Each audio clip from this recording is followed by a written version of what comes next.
Channel village Vakeel Vasavi. So video చూడడం start చేసే కన్నా ముందే వీడియోకి అయితే లైక్ చేయండి. సో ఈరోజు వీడియోలో నేను చాలా మందికి ఉన్న సందేహాలు, అలాగే జేసీజే ఎగ్జామ్ మీద చాలా మందికి క్లారిటీ లేదు. ఎంతమందిని అడిగినా సరే కొంతమంది వేరే ఆన్సర్స్ చెప్తున్నారు, కొంతమంది అసలు తెలియదని చెప్తున్నారు.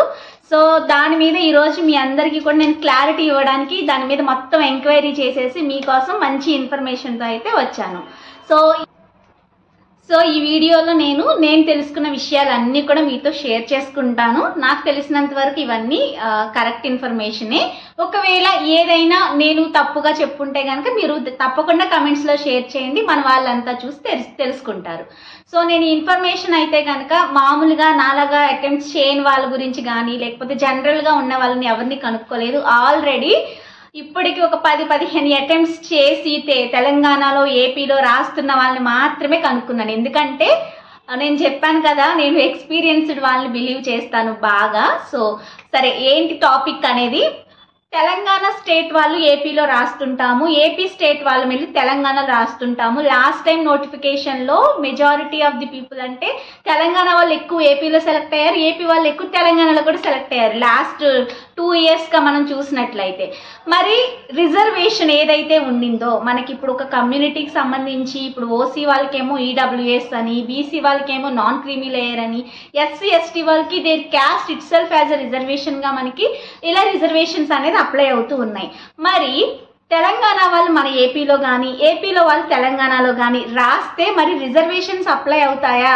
సో ఈ క్వశ్చన్ చాలా మందికి అయితే ఉంది, నన్ను కామెంట్స్లో కూడా అడిగారు. సో నేను వాళ్ళకి చెప్పాను, ఈరోజు వీడియోలో చెప్తాను అని. సో యాజ్ ఐ ప్రామిస్ నేను మీకు చెప్తున్నాను.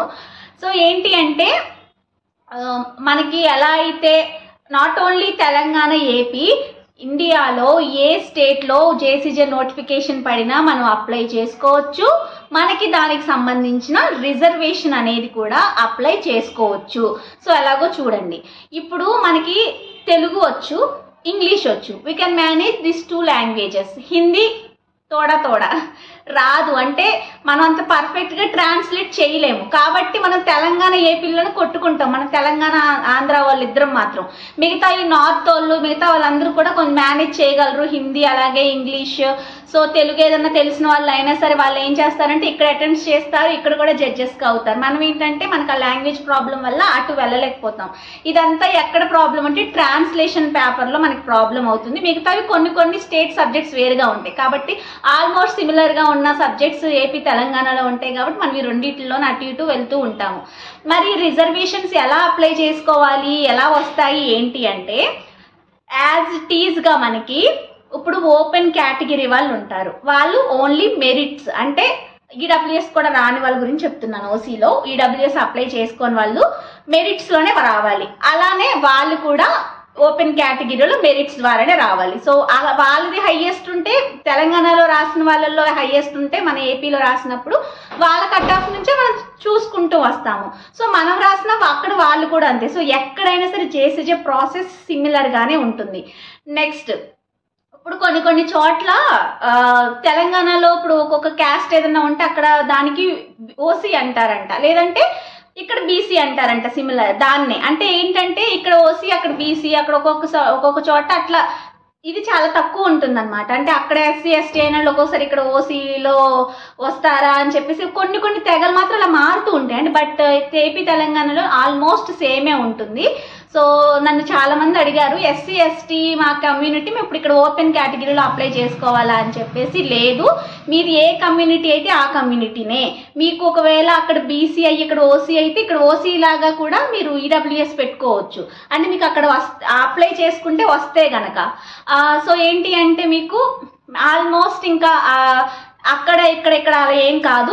ఖచ్చితంగా మన ఏపీ తెలంగాణలో ఎలా ఉంటుందంటే, ఇక్కడ ఓసీ వాళ్ళు అక్కడ ఓసీనే, ఇక్కడ ఎస్సీ ఎస్టీ అక్కడ ఎస్సీ ఎస్టీనే, బీసీ ఇక్కడ బీసీనే. సో మీరు కూడా అంటే తెలంగాణలో రాసే వాళ్ళు కానివ్వండి, వేరే స్టేట్స్ వాళ్ళు కానివ్వండి, ఎవరైనా సరే ఆంధ్రప్రదేశ్లో లాగానే ట్రీట్ చేస్తారు. లోకల్స్, నాన్ లోకల్స్ అనే డిఫరెన్సియేషన్ మనకి జేసీజేలో ఉండదు.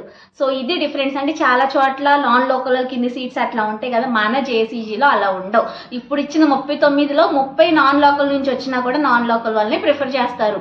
కాకపోతే ఈ రిజర్వేషన్స్ ఏవైతే ఉంటాయో వాటిని ఎలా తీస్తారు అంటే, ఈడబ్ల్యూఎస్లో ఉన్న వర్తించే వాళ్ళని కొన్ని తీస్తారు, ఓపెన్ కేటగిరీలో మెరిట్స్ వాళ్ళని కొన్ని తీస్తారు.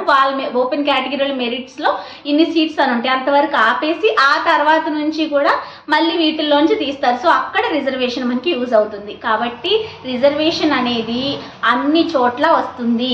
సో ఇదైతే నేను ఆల్రెడీ రాసి కనుక్కున్న వాళ్ళ ఇన్ఫర్మేషన్. ఏదైనా చిన్న చిన్న చేంజెస్ ఏమన్నా మిస్టేక్స్ ఉంటే చెప్పండి, ఎందుకంటే అందరికీ కూడా ఇది విషయం తెలియాలి. చాలామంది కన్ఫ్యూజన్ ఉంది. సో 99.9% ఖచ్చితంగా ఇవన్నీ కూడా ఫ్యాక్ట్సే. ఎందుకు అంటే నేను ఇలా తెలంగాణలో రాసిన అక్క వాళ్ళనే కనుక్కున్నాను, బికాజ్ వాళ్ళు అక్కడ ఈడబ్ల్యూఎస్ పెట్టుకున్నారు.